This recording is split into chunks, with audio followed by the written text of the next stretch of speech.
ഭയം കാരണം ജീവിതത്തിൽ ഒന്നും ചെയ്യാൻ സാധിക്കാത്ത ഒത്തിരി പേര് ഞാൻ കണ്ടിട്ടുണ്ട്. ഒരു പക്ഷേ ഈ വീഡിയോ കാണുന്ന നിങ്ങളെയും ഭയം ബാധിച്ചിട്ടുണ്ടെങ്കിൽ തീർച്ചയായും അത് ഒരുപാട് നെഗറ്റീവായിട്ട് ബാധിക്കും. എന്തൊക്കെയാണ് ഭയം നമ്മളുണ്ടാക്കുന്ന പ്രശ്നങ്ങൾ? ഒന്നാമത്തെ കാര്യം, അത് നമ്മുടെ ശരീരത്തിൽ പലതരത്തിലുള്ള മാറ്റങ്ങൾ ഉണ്ടാക്കും. നമുക്ക് ഹാർട്ട് റേറ്റ് കൂടും, നമുക്ക് വിയർക്കും, നമ്മൾ വീഴാൻ പോകുന്ന പോലെ തോന്നും, ചിലപ്പോൾ മരിച്ചു പോകുമെന്ന് പോലും നമുക്ക് തോന്നിപ്പോവും. രണ്ടാമത്തെ കാര്യം, ഏറ്റവും പ്രധാനപ്പെട്ടത്, അത് നമ്മുടെ പ്രൊഡക്ടിവിറ്റി മുഴുവനായിട്ടും കളയും. എന്ന് പറഞ്ഞാൽ നമ്മുടെ ജീവിതം നമുക്ക് ജീവിച്ച് തീർക്കാൻ പറ്റാത്തൊരവസ്ഥയിലാക്കും. എന്തൊക്കെ കഴിവുണ്ടെങ്കിലും എന്തൊക്കെ കാര്യങ്ങളുണ്ടെങ്കിൽ പോലും ഭയം മൂലം നമുക്ക് പലതും ചെയ്യാൻ സാധിക്കില്ല. അത് നമ്മുടെ ജീവിതത്തെ ഒരു പ്രൊഡക്ടിവിറ്റി ഇല്ലാത്തൊരു അവസ്ഥയിലേക്ക് എത്തിക്കും. കുറച്ച് നാൾ മുമ്പ് എൻ്റെ ഒരു സുഹൃത്ത് വിളിച്ചു. പുള്ളിക്ക് തെറാപ്പി വീട്ടിൽ കിട്ടുമെന്നുള്ളത് പുള്ളി ചോദിച്ചത്. ഞാൻ ചോദിച്ചു, എന്താണ് വീട്ടിൽ തെറാപ്പി? കാരണം സാധാരണ തെറാപ്പി വീട്ടിൽ ചോദിക്കുന്ന ആരാ? വയ്യാതെ കിടക്കുന്നവരൊക്കെ അല്ലേ. അപ്പം പുള്ളി പറഞ്ഞത്, എനിക്ക് വീട്ടിൽ നിന്ന് ഇറങ്ങാൻ തന്നെ ഭയമാണ്, വണ്ടിയിൽ കയറാൻ ഭയമാണ്, യാത്ര ചെയ്യാൻ ഭയമാണ്, വീട്ടിൽ നിന്നും പുറത്തേക്ക് അതിർത്തി കടന്ന് ഇറങ്ങുമ്പോഴേ ഭയമാണ്. അദ്ദേഹത്തിന് ജീവിതത്തിൽ ഒന്നും ചെയ്യാൻ സാധിക്കാത്ത അവസ്ഥയിലാണ്, വീട്ടിൽ നിന്ന് പോലും ഇറങ്ങാൻ പറ്റാത്തൊരവസ്ഥ. ഇതുപോലെ ജീവിതത്തെ ഭയം വല്ലാതെ ബാധിച്ചിരിക്കുന്ന ഒരുപാട് വ്യക്തികളെ കാണാം. കുറച്ച് നാൾക്ക് മുമ്പ് ഞാനൊരു ബിസിനസ്സുകാരനെ പരിചയപ്പെടാനിടയായി. അദ്ദേഹം അത്യാവശ്യം സമ്പത്തുണ്ടാക്കിയിട്ടുണ്ട്, നല്ല ബിസിനസ്സുകാരനാണ്, ഒരുപാട് പേര് അദ്ദേഹത്തെ അപ്രിഷ്യേറ്റ് ചെയ്യുന്ന ഒരു വ്യക്തിയാണ്. പക്ഷേ അദ്ദേഹത്തിന് ഒരു ഭയം അദ്ദേഹം പറഞ്ഞു. എൻ്റെ ജീവിതത്തിലൊരു കുറവുണ്ട്. അദ്ദേഹം പറഞ്ഞത്, എനിക്ക് ആൾക്കാരെ കാണാൻ പേടിയാണ്.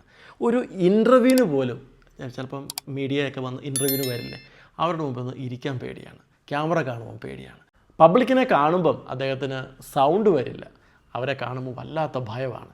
സത്യത്തിൽ അദ്ദേഹത്തിന് ആൾക്കാർക്ക് എല്ലാവർക്കും വലിയ ഇഷ്ടമാണ്. അദ്ദേഹം ഒരു നല്ല മനുഷ്യനാണ്, ഒരുപാട് സഹായങ്ങളൊക്കെ ചെയ്യുന്ന നല്ലൊരു ഉപകാരിയായ ഒരു മനുഷ്യനാണ്. പക്ഷേ അദ്ദേഹത്തിന് ആൾക്കാരെ ഒന്നിച്ച് കാണുമ്പോൾ ഭയമാണ്. ജനങ്ങൾക്ക് ആഗ്രഹമുണ്ട് അദ്ദേഹത്തെ ഒന്ന് കാണാൻ, പക്ഷേ അദ്ദേഹത്തിന് ജനങ്ങളെ കാണുമ്പോൾ ഭയമാണ്. അദ്ദേഹത്തിൻ്റെ ഒരു പ്രധാനപ്പെട്ട ഒരു വീക്ക്നെസ് ആയിട്ട് അദ്ദേഹം പറഞ്ഞു. എത്രയോ തരത്തിലുള്ള ഭയമാണ് ആൾക്കാരെ ബാധിക്കുന്നത്.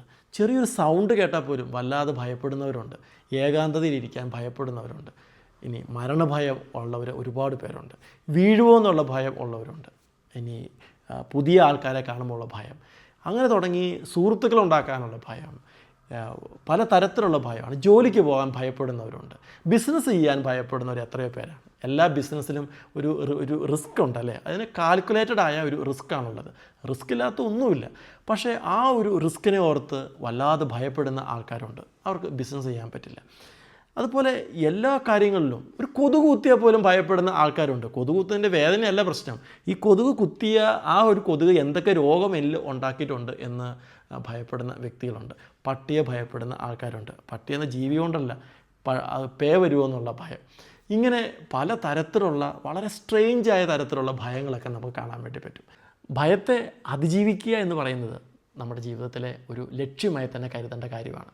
കാരണം ഭയം നമ്മുടെ മനസ്സിൻ്റെ ബാറ്ററി വല്ലാതെ ലോയാക്കി കളയും, എനർജി വല്ലാതെ കളയും, നമ്മുടെ ഉറക്കവും ജീവിതവും ഒക്കെ ഡിസ്റ്റർബ്ഡ് ആവും. അതുകൊണ്ട് ഭയത്തെ അതിജീവിക്കണം.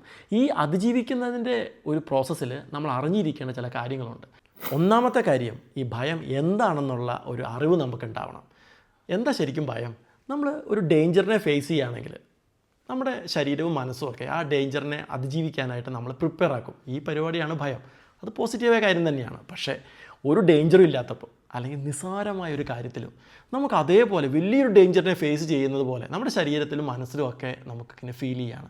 അതിനോട് ഇങ്ങനെ നമ്മുടെ ശരീരവും മനസ്സും ഒക്കെ റിയാക്ട് ചെയ്യുകയാണ്, നമ്മൾ പ്രിപ്പയർഡ് ആക്കിക്കൊണ്ടിരിക്കുകയാണ്, അലർട്ടാക്കിക്കൊണ്ടിരിക്കുകയാണ്, ഡേഞ്ചർ കാണിച്ചുകൊണ്ടിരിക്കുകയാണ്. ഈ അവസ്ഥയാണ് അകാരണമായ ഭയം. അപ്പോൾ നമ്മൾ മനസ്സിലാക്കേണ്ടത്, അകാരണമായ ഭയം എന്ന് പറഞ്ഞാൽ ഒന്നുകിൽ അത് എക്സാജറേഷനാണ്, അല്ലെങ്കിൽ ഒരു കാരണവും ഇല്ലാതെ ഉണ്ടാകുന്നതാണ്.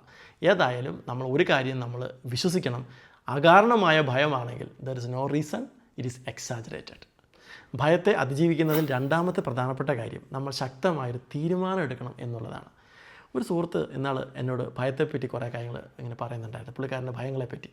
അപ്പം ഞാൻ അദ്ദേഹത്തോട് ചോദിച്ചു, എന്തുകൊണ്ടാണ് നിങ്ങൾ അതിനെ അതിജീവിക്കാനായിട്ട് ഒന്നും ചെയ്യാത്തത്? അപ്പം പുള്ളി പറഞ്ഞ കാര്യം, നോക്കിയിട്ട് കാര്യമില്ല സാറേ, എൻ്റെ ലൈഫിൽ ഭയം എപ്പോഴും എൻ്റെ ഒരു കൂടപ്പിറപ്പാണ്, നോക്കിയിട്ട് കാര്യമില്ല, എൻ്റെ അപ്പനും ഉണ്ടായിരുന്നു ഭയം, ഞങ്ങളൊരു ഭയം ഫാമിലിയാണ്. ഇങ്ങനെ ഹെൽപ്ലെസ്സായി ഫീൽ ചെയ്യുന്ന ഒത്തിരി ആൾക്കാരുണ്ട്. പക്ഷേ സത്യത്തിൽ ഭയത്തെ അതിജീവിക്കാൻ സാധിക്കും. നമുക്ക് കോൺഫിഡൻസ് ഇല്ല എന്നുള്ളതേ ഉള്ളൂ. നമുക്ക് കോൺഫിഡൻസ് ഇല്ല എന്ന് കരുതി ഭയത്തെ അതിജീവിക്കാൻ പറ്റില്ല എന്നുള്ളതല്ല അതിൻ്റെ അർത്ഥം. അതുകൊണ്ട് ഭയത്തെ അതിജീവിക്കാൻ ഒരുപാട് നല്ല വഴികളുണ്ട്. അതൊക്കെ തേടാനായി അല്ലെങ്കിൽ നമ്മൾ അതിനെ അതിജീവിക്കാനായി നമ്മൾ ശക്തമായൊരു തീരുമാനം എടുക്കണം. അത് വളരെ പ്രധാനപ്പെട്ട ഒരു കാര്യമാണ്. മൂന്നാമത്തെ കാര്യം ഡീസെൻസിറ്റൈസേഷനാണ്. എന്ന് പറഞ്ഞാൽ നമ്മൾ എന്തിനാണോ ഭയപ്പെടുന്നത് അതിനെ നമ്മൾ സിസ്റ്റമാറ്റിക്കായി അപ്രോച്ച് ചെയ്ത് സാവധാനം സിസ്റ്റമാറ്റിക്കായി അപ്രോച്ച് ചെയ്ത് അതിനോടുള്ള ഭയവികാരം മനസ്സിൽ നിന്ന് ഇല്ലാതാക്കുക എന്നുള്ളതാണ്. ഒന്നുകിൽ നമുക്കത് നേരിട്ട് ചെയ്യാം, അല്ലെങ്കിൽ നമുക്കതിനെ വിഷ്വലൈസ് ചെയ്ത് മനസ്സിൽ അതിനെ കൊണ്ടുവന്ന് നമുക്കതിനെ ഒരു കാര്യത്തെ അതിജീവിക്കാൻ വേണ്ടി പറ്റും. ഉദാഹരണമായിട്ട് നമുക്ക് വെള്ളത്തിന് ഭയമാണെന്ന് കരുതുക. എന്താനുള്ള വഴി? വെള്ളമില്ലാത്ത സ്ഥലത്ത് പോയി നിന്നിട്ട് വെള്ളത്തോടുള്ള ഭയം ഒഴിവാക്കാൻ പറ്റുമോ? ബുദ്ധിമുട്ടായിരിക്കും, പറ്റില്ല. അതിനെന്താ ചെയ്യുക? നമ്മൾ വെള്ളമുള്ള സാഹചര്യത്തിൽ പോയി വെള്ളം കണ്ട് അതിനെ സാവധാനം അതിനെ അപ്രോച്ച് ചെയ്ത് സ്ലോലി ആ വെള്ളത്തോടുള്ള ഭയം മാറ്റണം. എന്ന് പറഞ്ഞാൽ എന്തെങ്കിലും അപകടം ചെയ്യണമെന്നല്ല കേട്ടോ, വെള്ളത്തിൽ പോയി മുങ്ങി അപകടം ഉണ്ടാക്കാൻ വേണ്ടിയല്ല. പക്ഷേ നമ്മൾ നോർമലി വെള്ളം എൻജോയ് ചെയ്യും, കുളിക്കാൻ ഉപയോഗിക്കും അല്ലെങ്കിൽ കുടിക്കാൻ ഉപയോഗിക്കും. അങ്ങനെയൊക്കെ വെള്ളവുമായിട്ട് നമുക്കൊരു അനുഭവം ഉണ്ടാവും അല്ലേ? അങ്ങനെ നമ്മൾ ആ ഒരു ഭയം മാറുക എന്നുള്ളത് വളരെ ഇമ്പോർട്ടൻ്റ് ആയ കാര്യമാണ്. ഈ ഒരു പ്രോസസ്സാണ് ഡീസെൻസിറ്റൈസേഷൻ എന്ന് പറയുന്നത്. ഇവിടെ നമ്മൾ മനസ്സിലാക്കിയിരിക്കേണ്ട പ്രധാനപ്പെട്ട ഒരു കാര്യമുണ്ട്.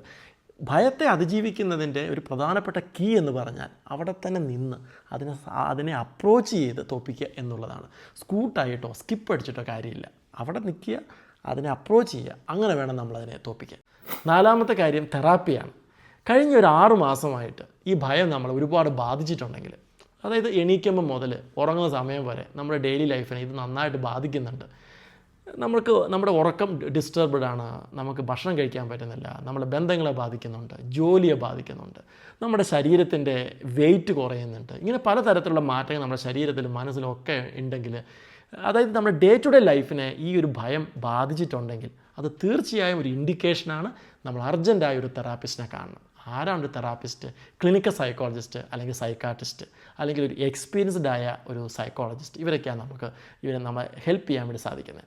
ഒരു ക്ലിനിക്കൽ സൈക്കോളജിസ്റ്റിനെ കാണുമ്പം നമുക്ക് അറിയാൻ പറ്റും ഏത് തരത്തിലുള്ള ഭയമാണ് നമ്മൾ നേരിടുന്നത് എന്നുള്ളത്. ഭയം എന്നൊരു വാക്കാണ്, പക്ഷേ ഒരു തരത്തിലുള്ള ഭയം മാത്രമല്ല ഉള്ളത്, പല തരത്തിലുള്ള ഭയമുണ്ട്. അതിനെപ്പറ്റി നമുക്ക് വ്യക്തമായിട്ട് അറിയണം. അതിൻ്റെ അടിസ്ഥാനത്തിൽ നമുക്ക് വ്യക്തമായൊരു ട്രീറ്റ്മെൻറ്റ് പ്ലാൻ ഉണ്ടാവണം. ഇതിനൊക്കെ നമ്മളെ സഹായിക്കുന്ന ആൾക്കാരാണ് തെറാപ്പിസ്റ്റ് നമ്മൾ മനസ്സിലാക്കേണ്ടത് ഒരു കോച്ചായിട്ടാണ്. അവർ നമ്മളെ പരിശീലിപ്പിക്കുകയാണ് ഈ ഭയത്തെ അതിജീവിക്കാനായിട്ട്. അവർ നമ്മളെ സഹായിക്കുന്നവരാണ്. നമ്മൾ അവരോട് സഹകരിക്കണം. ഏതായാലും തെറാപ്പിസ്റ്റിന് നമ്മളെ ഒരുപാട് സഹായിക്കാൻ വേണ്ടി സാധിക്കും. ഇനി അടുത്തൊരു കാര്യം, മെഡിസിന് നമ്മളെ ഹെൽപ്പ് ചെയ്യാൻ വേണ്ടി പറ്റും. അതിൽ പലർക്കും ഒരു ഭയമുണ്ട്, മെഡിസിൻ എടുത്തു തുടങ്ങിയിട്ടുണ്ടെങ്കിൽ ഇത് നിർത്താൻ പറ്റുമോ, അത് വേറെ എന്തെങ്കിലും ഭയങ്കര സൈഡ് എഫക്റ്റ് ഉണ്ടാകുമോ? അങ്ങനെയൊന്നുമില്ല.